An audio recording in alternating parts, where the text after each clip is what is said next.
नमस्कार, भारत एक्सप्रेस देख रहे हैं आप। मैं हूं आपके साथ आकांक्षा त्रिपाठी। आज 14 दिसंबर को क्या कुछ खास होने वाला है वो फटाफट आपको बता देते हैं।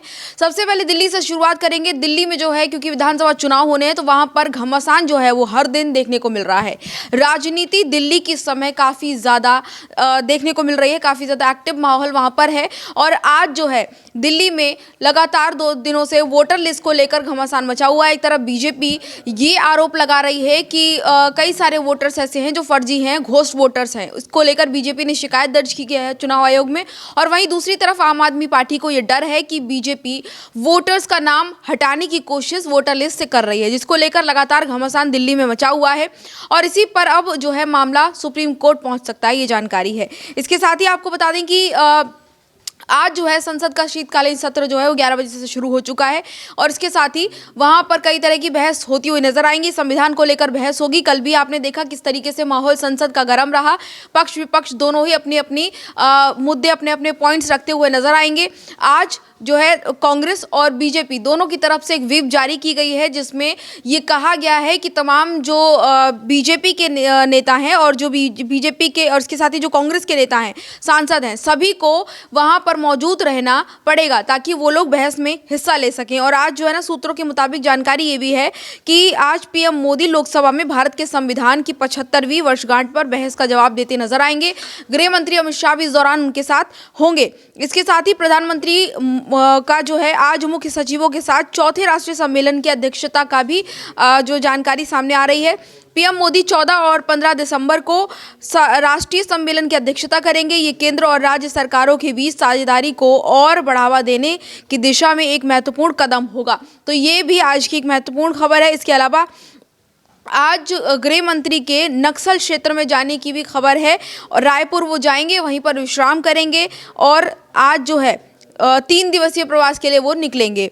साथ ही साथ आपको बता दें कि किसानों के लिए भी किसानों का, क्योंकि देखा हमने जिस तरीके से आंदोलन चल रहा था, तो आज जो है 101 किसानों का जत्था जो है वो दिल्ली कूच करेगा, जिसके लिए तैयारियां पूरी तरह से कर ली गई हैं। शंभू बॉर्डर से 101 किसानों का जत्था आज दिल्ली के लिए पैदल जाने की दिल्ली की तरफ कोशिश करेगा।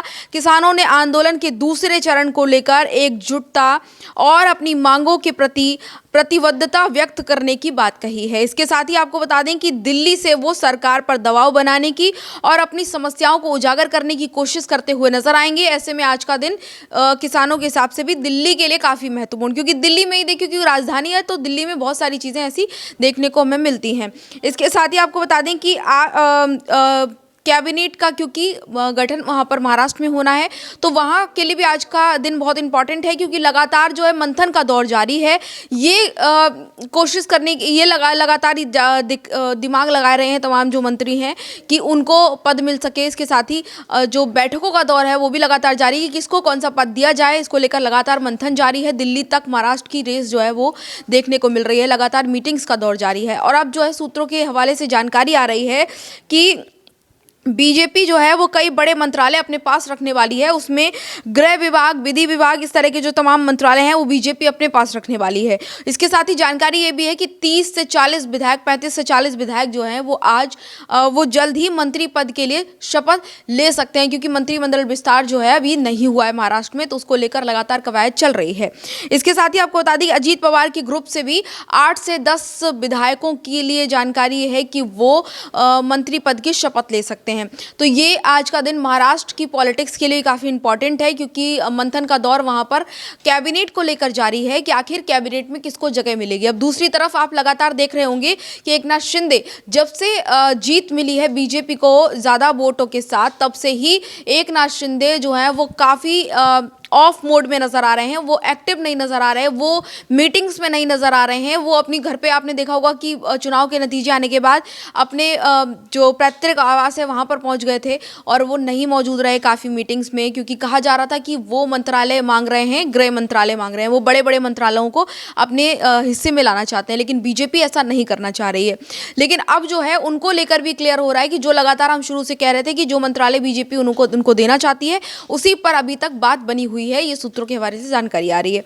इसके साथ ही आपको बता दें कि एक बड़ी खबर ये भी है कि आपने देखा कि अभी कुछ 1-2 दिन पहले पीएम मोदी को कपूर खानदान के तमाम जो लोग हैं वो न्योता देने के लिए पहुंचे थे, क्योंकि राज कपूर की 100वीं बरसी है। तो ऐसे में कपूर खानदान के लोग पहुंचे हुए थे, पूरा परिवार जो है पहुंचा हुआ था पीएम मोदी को इनवाइट करने के लिए। तो 100वीं जयंती के मौके पर, क्योंकि जो है धूमधाम से मनाई जाएगी, उसमें जानकारी ये भी मिल रही है कि पीएम मोदी भी शामिल हो सकते हैं। तो आज जो है इस पर भी हमारी नज़र बनी रहेगी कि क्या कुछ वहाँ से अपडेट सामने आता है। साथ ही साथ दिल्ली एनसीआर में ठंड का जो है वो टेम्परेचर जो है लगातार बढ़ता हुआ नज़र आ रहा है। ठंडी हवाएं चल रही हैं और उसकी वजह से तापमान में बढ़ोतरी हो रही है। लोगों को काफ़ी ज़्यादा समस्याएं हो रही हैं सुबह और शाम की, क्योंकि ठंड बढ़ रही है। इसके साथ ही आपको बता दें कि नोएडा, दिल्ली, गाजियाबाद का जो अधिकतम तापमान है 22 डिग्री सेल्सियस पर आ पहुंचा है, और जबकि न्यूनतम तापमान है वो 4 डिग्री तक भी पहुंच गया है। तो ऐसे में ठंड जो है वो नोएडा, दिल्ली में काफ़ी ज़्यादा बढ़ गई है। इसके साथ ही भारत और ऑस्ट्रेलिया का अगर खेल जगत की बात करें तो आज जो है तीसरा टेस्ट मैच है, जो कि 14 दिसंबर यानी कि आज से ही शुरू होगा। भारत और ऑस्ट्रेलिया का तीसरा टेस्ट जो मैच है वो आज खेला जाएगा। इसके साथ ही आपको बता दें कि जानकारी आ रही है लाल कृष्ण आडवाणी को लेकर बड़ी जानकारी भी सामने आ रही है कि उनकी तबीयत खराब हो गई है, जिसकी वजह से उनको अस्पताल में भर्ती किया गया है। अपोलो अस्पताल में उनको एडमिट किया गया है, जहां पर उनकी तबीयत को लेकर अपडेट सामने आया है कि उनकी तबीयत ठीक नहीं है। उन्हें दिल्ली के अपोलो अस्पताल में भर्ती कराया गया है। बता दें कि बीते करीब 2 हफ्तों से उनकी तबीयत ठीक नहीं थी, जिसके बाद आज उनको अस्पताल में भर्ती कराया गया है। इसी साल जुलाई महीने में दिल्ली के अपोलो अस्पताल में ही उनको भर्ती कराया गया था, और एक बार फिर जानकारी आ रही है कि उनकी तबीयत ठीक ना होने की वजह से उनको अस्पताल में भर्ती कराया गया। उनकी तबीयत के लिहाज से क्या कुछ अपडेट सामने आता है वो भी हम आपको जानकारी देंगे। इसके साथ ही जो इंपॉर्टेंट बड़ी खबरें हैं वो भी दिन भर आपको हम बताते रहेंगे। महाराष्ट्र कैबिनेट में क्या कुछ खास होने वाला है, अगर उसको लेकर कोई बड़ी जानकारी सामने आती है तो आपको जरूर हम उसको लेकर इन्फॉर्म करते रहेंगे। इसी तरह की तमाम और जानकारियों और खबरों के लिए देखते रहिए भारत एक्सप्रेस। नमस्कार।